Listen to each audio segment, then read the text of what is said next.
अगर आप जीवन में अध्यात्म समझना चाहते हैं, अगर आप परमात्मा तक की वो डिस्टेंस, वो दूरी तय करना चाहते हैं, तो आपको श्रीमद् भगवत गीता को बहुत अच्छी से पढ़ना होगा, समझना चाहिए। तृतीय अध्याय के दूसरे भाग की ओर चलते हैं। भगवान श्री कृष्ण तीसरे अध्याय के दूसरे भाग में बात करते हैं उन महापुरुषों की जो सिद्धि को प्राप्त कर चुके हैं, जो मोक्ष को प्राप्त कर चुके हैं। भगवान श्री कृष्ण कहते हैं कि श्रेष्ठ पुरुष जो भी आचरण करते हैं, बाकी पुरुष भी उनके अनुसार आचरण करते हैं। उनको लगता है कि ये ऐसा करते हैं तो हम भी ऐसा करते हैं, पूरी दुनिया उसको फॉलो करने लगती है। तो भगवान श्री कृष्ण तीसरे अध्याय के 22वें श्लोक में कहते हैं, न मे पार्थास्ति कर्तव्यम त्रिषु लोकेषु किंचम नान वाप्तव्यम वर्त एव च कर्मणि। कि हे पार्थ, मुझे तीनों लोकों में न कुछ कर्तव्य है। वो कहते हैं कि वो जो महापुरुष महासिद्धि प्राप्त कर चुका है उसे कोई कर्तव्य शेष नहीं रहता, और कोई भी ऐसी वस्तु रह नहीं जाती है जो उसको अप्राप्त हो। तब भी मैं कर्म में, भली भांति कर्म में बरतता हूँ, तब भी मैं कर्म करता हूँ। इसी को समझाते हुए भगवान श्री कृष्ण इस तृतीय अध्याय के 23वें श्लोक में कहते हैं कि यदि हायम न वर्तेयम जातु कर्मण्य तंत्रिता मम वर्तमान वर्तन्ते मनुष्या पार्थ सर्वशः। वो कहते हैं कि हे पार्थ, मैं सावधान होकर के कर्म में ना बरतूं तो मनुष्य जो है मुझे फॉलो करेगा, मेरे बर्ताव का अनुसरण करेगा, वैसे ही काम करने लगेगा। तो भगवान श्री कृष्ण कहते हैं कि मेरा अनुकरण बुरा है। वो कहते हैं हाँ। तो फिर भगवान 24वें श्लोक में कहते हैं कि उत्सी देव रिमे लोका न कुर्याम कर्मम चेदहम शंकरस्य चौकर्ता श्यामो पहनिया मिमा प्रजा। वो कहते हैं कि कदाचित यदि मैं कर्म ना करूं तो सारे लोक भ्रष्ट हो जाएंगे, और जो मैं शंकरस्य, जिस वर्ण संकर की समस्या अर्जुन को प्रथम अध्याय में वर्ण संकर थी, तो कहते हैं कि मैं वर्ण संकर का कर्ता हो जाऊंगा। भगवान श्री कृष्ण कहते हैं कि अगर मैं उस रास्ते पर ना चलूं, तो मैं उसे फॉलो ना करूं, तो मेरे लिए कुछ भी शेष नहीं है। मैंने तो प्राप्त कर लिया है, और तब भी अगर मैं कर्म ना करूं तो बाकी लोग मुझे फॉलो करने लगेंगे, मेरा अनुसरण करने लगेंगे। तब मैं शंकरस्य, वर्ण शंकर को करने वाला हो जाऊंगा, इस प्रजा को नष्ट करने वाला होऊंगा। जो महापुरुष है, जो स्वरूप में तत्व स्थित है, महापुरुष हैं, अगर वो ध्यान न करते रहें, बाकी लोग उनको फॉलो करने लगे, नकल करने लगे, तो ये भी तो नहीं करते, हम भी नहीं करते हैं।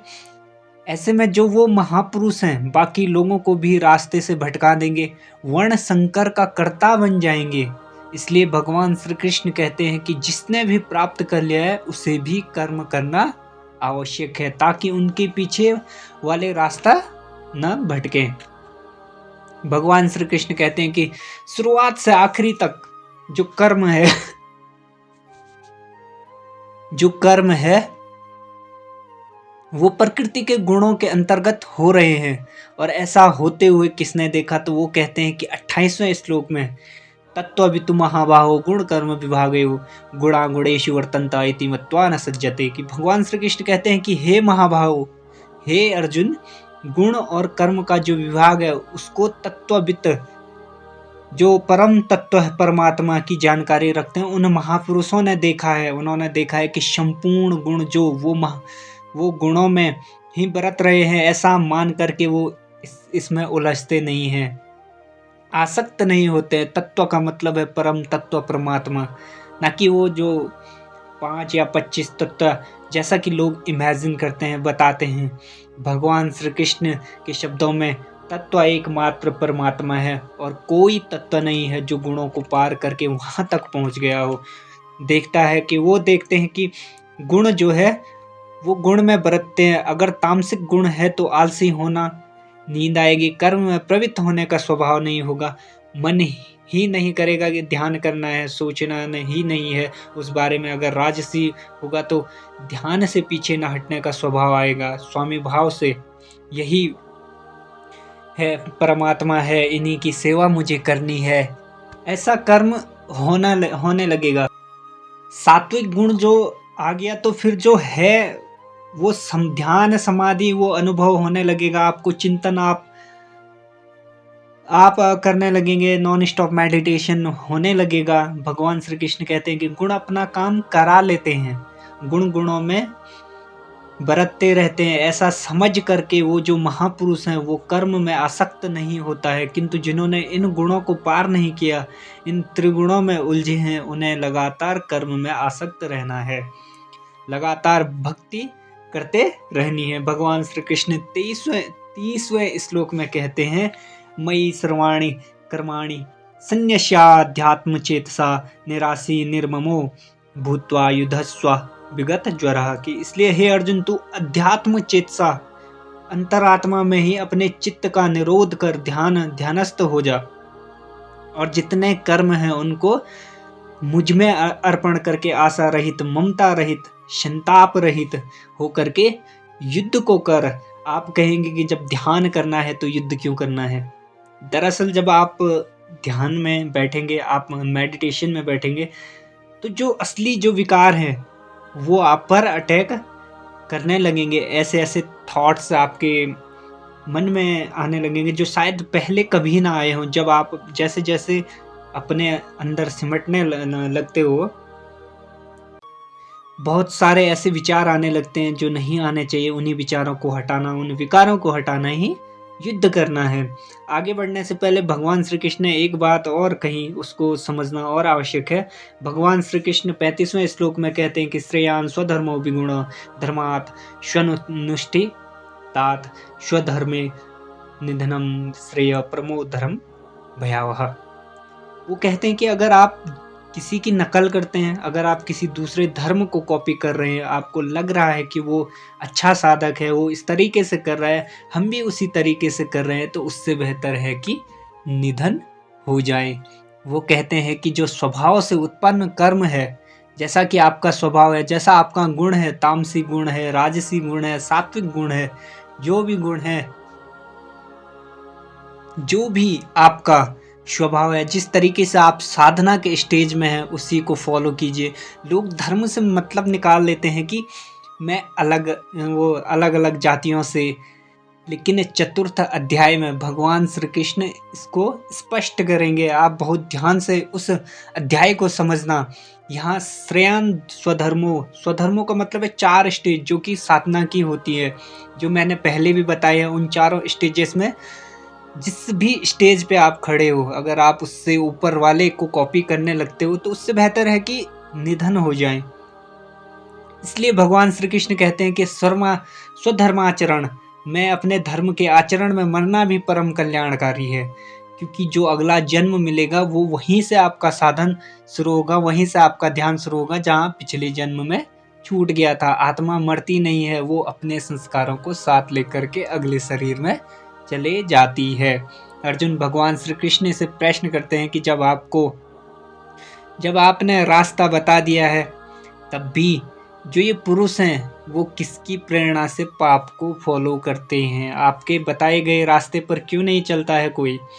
इस पर भगवान श्री कृष्ण 37वें श्लोक में कहते हैं कि काम एस क्रोध एस रजोगुण समुद्भव महाशनो महापापमा विद्येन मिह वैरिणम।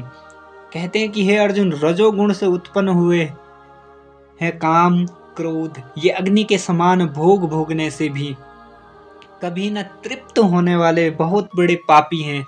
काम क्रोध राग द्वेष जो इसके पूरक हैं, वो कहते हैं कि अर्जुन तू इनको सबसे बड़ा शत्रु जान। कहते हैं कि जैसे धुएं से अग्नि छुप जाती है, ये गंदगी से दर्पण छुप जाता है, वैसे ही ये जो काम क्रोध विकार है, इनसे वो आत्मा छुपी हुई है, वो जो अच्छाइयाँ हैं छुपी हुई हैं।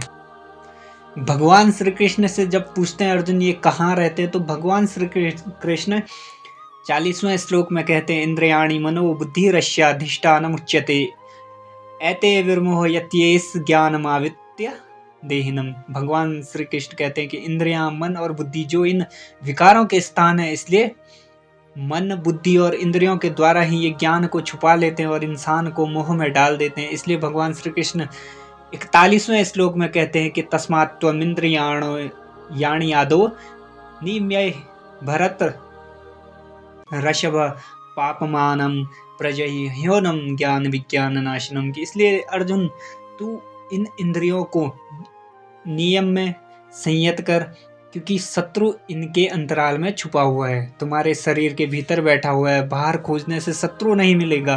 इंसान जैसा मैंने पहले भी कहा था कि अगर इंसान अगर गिरना चाहे तो राक्षस से, दानव से भी नीचे गिर सकता है, अगर उठना चाहे तो इतना ऊपर उठ सकता है और देवताओं से भी ऊपर उठ सकता है और परमात्मा तक की जो दूरी है उसको तय कर सकता है। इसलिए भगवान श्री कृष्ण कहते हैं कि इंद्रियों को बस में करके ज्ञान और विज्ञान को नाश करने वाले इस पापी काम को ही मार दे, क्योंकि जब तक कामना रहती है तब तक क्रोध और मोह रहता है। इसलिए जिस दिन कामना नष्ट हो गई, जिस दिन ये इच्छाएं संयत कर ली, उस दिन आप उस रास्ते पर चलने लगोगे। इस तृतीय अध्याय को शत्रु विनाश प्रेरणा नाम भी दिया गया है। इस अध्याय में युद्ध की बात की गई है, इसके अलावा ज़्यादा युद्ध की बात तो नहीं की गई है, लेकिन शत्रु के जो विनाश की प्रेरणा है, जो इन इंद्रियों के, इन जो विकारों के नाश की जो प्रेरणा है, वो इस वीडियो में दी गई है। अगली वीडियो में हम जानेंगे चौथे अध्याय में, चौथे अध्याय से क्या सीखा जा सकता है।